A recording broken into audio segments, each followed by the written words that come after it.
ৰাষ্ট্ৰীয় প্ৰতিশ্ৰুতি আছিল অসম চুক্তি ৰূপায়ণৰ কথাটো। লালকিল্লাৰ পৰা সেই সময়ত প্ৰধানমন্ত্ৰী ৰাজীৱ গান্ধীয়ে ভাষণ দিছিল যে অসম চুক্তি আখৰে আখৰে ৰূপায়ণ কৰা হ'ব। তাৰ 40 বছৰ পিছত বৰ্তমানৰ প্ৰধানমন্ত্ৰী নৰেন্দ্ৰ মোদীয়ে কৈছে যে অবৈধ অনুপ্ৰৱেশকাৰীৰ কাৰণে ভাৰতৰ কেইবাখনো ৰাজ্যত জনগাঁথনি সলনি হৈছে। যিটো কথা সদৌ অসম ছাত্ৰ সন্থাই আজিৰ পৰা 40 বছৰ আগতে কৈ আছিল, সেই কথাটো বৰ্তমানৰ সময়ত প্ৰধানমন্ত্ৰীয়ে ক'ব লগা হৈছে। তাৰ মানে কি, তেওঁলোকে এই কথাটো কেৱল কৈয়েই থাকিব নেকি?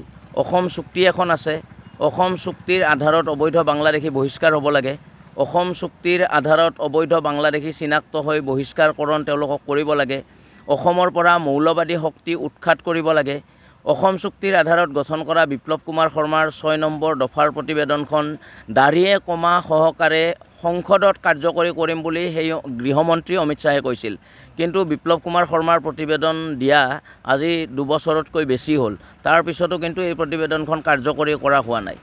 এতিয়াও মানে ভাৰত চৰকাৰে, অসম চৰকাৰে এটা কথা উপলব্ধি কৰা নাই, অসমৰ অবৈধ বাংলাদেশীৰ সমস্যা আৰু অসমৰ সকলো সমস্যাৰ একমাত্ৰ সমাধানৰ পথটো হৈছে অসম চুক্তি। এই অসম চুক্তিখনক অৱজ্ঞা কৰি ধৰ্মৰ ভিত্তিত নাগৰিকত্ব দিয়াৰ তেওঁলোকে প্ৰয়াস চলায়। অসমৰ জনগাঁথনি সলনি হৈছে, অসমৰ কৃষ্টি সংস্কৃতি সভ্যতা সকলো ধ্বংসৰ গৰাহলৈ গৈ আছে। ভাৰত বাংলা সীমান্ত এতিয়ালৈকে চিল হোৱা নাই। যি সময়ত পঞ্জাৱৰ কাষত লাগি থকা পাকিস্তানৰ বৰ্ডাৰত পানী নসৰকা ব্যৱস্থা, গুজৰাটত পাকিস্তানৰ লগত গাতে লাগি থকা সীমা পানী নসৰকা ব্যৱস্থা, সেই সময়ত কিন্তু ভাৰত বাংলাদেশ সীমান্ত আজিলৈকে চিল কৰা নহ'ল। আমি কেন্দ্ৰীয় চৰকাৰ আৰু অসম চৰকাৰক আহ্বান জনাইছোঁ যে এই অসম চুক্তিখন অতি শীঘ্ৰে ৰূপায়ণ কৰক, ভাৰত বাংলা সীমান্ত চিল কৰক, অসমৰ অবৈধ মৌলবাদী শক্তিটোক উৎখাত কৰক আৰু অসমৰ ৰাইজক পৰিত্ৰাণ দিয়ক। কালি এটা নতুন এখন অধিসূচনা জাৰি কৰিছিলে কেন্দ্ৰীয় চৰকাৰে, এই ক্ষেত্ৰত কি ক'ব আপোনালোকে? এইটো গৰিহণাযোগ্য। যি সময়ত তেওঁলোকে জাতি মাটি ভেটিৰ সুৰক্ষাৰ কথা কৈছিল, সুৰক্ষাৰ কথা কৈ তেওঁলোকে ৰাজপাট দখল কৰিছিল, সেই সময়ত জাতি মাটিৰ কথা পাহৰি এতিয়া ধৰ্মৰ ভিত্তিত নাগৰিকত্ব দিয়াৰ তেওঁলোকে প্ৰয়াস কৰিছে। কা নামানো বুলি আমি আগৰে পৰা কৈ আছোঁ আৰু এতিয়াও আমি স্থিতি স্পষ্ট, সদৌ অসম ছাত্ৰ সন্থাই কা কেতিয়াও নামানে।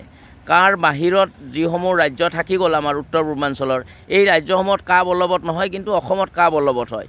এই কা জঘন্য আইন বুলি আমি এইকাৰণেই কৈছিলোঁ, যি সময়টো তেতিয়া 2014 চন আছিল, এতিয়া সময়টো 10 বছৰ এক্সটেনশ্যন কৰি লৈছে। তাৰমানে এইটো কেন্দ্ৰীয় চৰকাৰৰ এটা কৌশল, হিন্দু বাংলাদেশীক নাগৰিকত্ব দিয়া, ধৰ্মৰ ভিত্তিত নাগৰিকত্ব দিয়াৰ এটা কৌশল।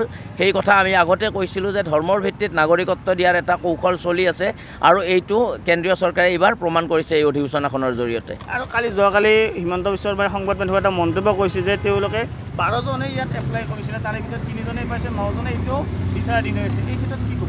হিমন্ত বিশ্ব শৰ্মাই ক'ত কি কৈ আছে এইটো কথা আমি লক্ষ্য কৰি আছোঁ। তেওঁৰ মানসিক বিকৃতি ঘটিছে বুলিয়ে ক'ব লাগিব। যদি 3গৰাকীয়ে এতিয়ালৈ নাগৰিকত্ব লাভ কৰিছে, 3গৰাকীক নাগৰিকত্ব দিয়াৰ কাৰণে অসমত কা আন্দোলনৰ 5জন শ্বহীদ হ'ল নেকি? এইটো আমাৰ হিমন্ত বিশ্ব শৰ্মা ডাঙৰীয়ালৈ প্ৰশ্ন। যদি 12জনে এপ্লাই কৰিছে, 3জনে নাগৰিকত্ব পাইছে, তেতিয়াহ'লে হিমন্ত বিশ্ব শৰ্মা চৰকাৰখনে কাখনক লৈ ইমান ব্যস্ত হৈ কিয় আছে? যদি কাৰ জৰিয়তে নাগৰিকত্ব দিব লগা আছে, তেতিয়াহ'লে অসমৰ বাহিৰত গুজৰাটত দিয়ক, প্ৰধানমন্ত্ৰী মোদীৰ ৰাজ্যত দিয়ক, অসমত কাখন কিয় প্ৰযোজ্য হৈ আছে?